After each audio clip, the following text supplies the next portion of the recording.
welcome to week 5 of the fundamentals. My name is Josiah Wagner. I'm a quarter 9 officer in the Gonstead Club, and then we also have... I'm Macy. I'm a quarter 5 officer in training. And we are going to be going over Ilium Pulls, and then we're also going to be talking about the mechanics of the ilium and then how it moves as just a quick review, and then we'll go over perfect patient placement, and then we'll demonstrate the adjustments. So I'm going to have Macy talk about how that ilium is going to move and some things that you can see on the ilium. So, all right, so I'm going to go over a little bit of how the ilium moves on the sacrum, so at the sacroiliac joint, just to review a little bit. So because the sacroiliac joint is auricle shaped or ear shaped, we have a few different motions happening at the same time. So just to review our listings, we have AS, IN, PI, and EX. Our AS and IN together we consider a married listing, just like our PI and EX. And then an AS, EX, or PI, IN are considered unmarried listings because they move in opposite directions. So married listings, they considered married because they move together, and then unmarried is considered unmarried because they move opposite of each other. So first for an AS, that means that the ilia went anterior and superior, so it went up the joint and a little bit forward. And then for a PI, it went posterior and inferior, so it came down and back. So for an AS-IN, they're going to go in the same direction, and a PI-EX, they're also going to go in the same direction. And then just a little bit about edema. So when we have a PI and it's rocking posterior and inferior, it's going to open the joint at the top. So we're going to have edema in the top of the SI joint. But for an AS, it's going to rock up and forward. So we're going to see the joint space open at the bottom. So that's where we're going to see the edema.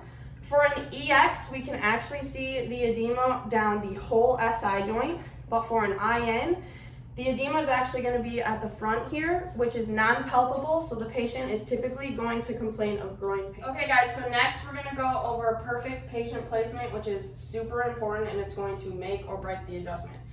So first we want to instruct the patient to do this. We want them to stand at the edge of the table, and what we really want to make sure is when they are sitting down that they are keeping a neutral spine in sitting down. We don't want them bending over and sitting down or doing any weird stuff, because if they're acute especially, they're going to be in pain. So once they are seated on the table, we typically do an arm's length away from the pillow, so my fingertips should be right at the edge of the pillow. Next, we're going to instruct the patient to put both hands down, and they're going to lean down while putting both feet up at the same time so there's no torsion in the spine, and then they're just going to lay comfortably, and the doctor will place them. All right, so now that Macy went over the perfect patient placement, we have our patient here placed on the table.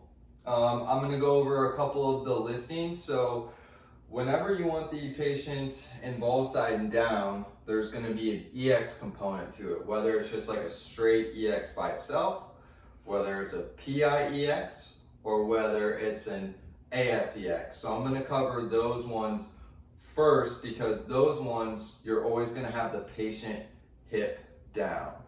So to start with a pull, you're going to get the patient's leg between your legs. You're going to make sure that the bottom leg's straight. Straighten that bottom leg out for me. Make sure everything lines up. Then you want to bring the shoulder down a little bit and forward. So next, with a straight EX, you're going to have to roll the patient towards you, because you got to fit your hand all the way underneath. So then you want to find your contact point. So you want to find that PSIS, and you want to go just lateral to it. So you're going to place your hand there, and then the PS, you're going to take your tissue pull up to it, and you're going to put your pisiform just lateral. Next, you want the patient to roll back, and you want their full weight to rest on your hand. That way you know they're relaxed. Next, with the pull, we're going to place the hand on the shoulder, and then we're going to slowly traction it up and back to the table. Next, this is the most tricky part, is you're going to transfer your weight to superior leg, and then you're going to lift your inferior leg and place it right here on the patient. And then next, as you lean into the patient, you're leaning in, and I'm actually bending my superior leg and I'm dropping down. and I'm thrusting through my pisiform. So the motion with my pisiform is a thrust this way. I'm not pulling, I'm thrusting from lateral to medial because I'm trying to bring that EX from an EX from position to the normal position. Next, with the PIEX, you're going to come just inferior and lateral to the PSIS.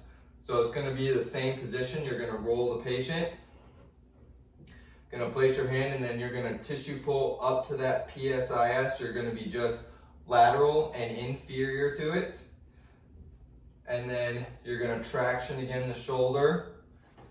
You're going to transfer the weight up here, stand on one leg, put a little bit of pressure on your shin and on their shin. And then this time you're going to add a little bit of a torque with that thrust because it went PI. So you're going to torque up. As you go, you're going to lean forward and torque up. You're going to go superior this way, but also medial this way. The last one with the involved side down is going to be the ASEX. So with the ASEX, you're going to go 2 inches lateral and 3 inches inferior because you're actually going to bring that down, the ilium back down this way. So you're going to roll the patient again. You're going to place your hand. You're going to take your tissue pull up, and then you want your hand to come down this way and medial. So you're going to repeat the same steps where you traction the shoulder, take out the slack.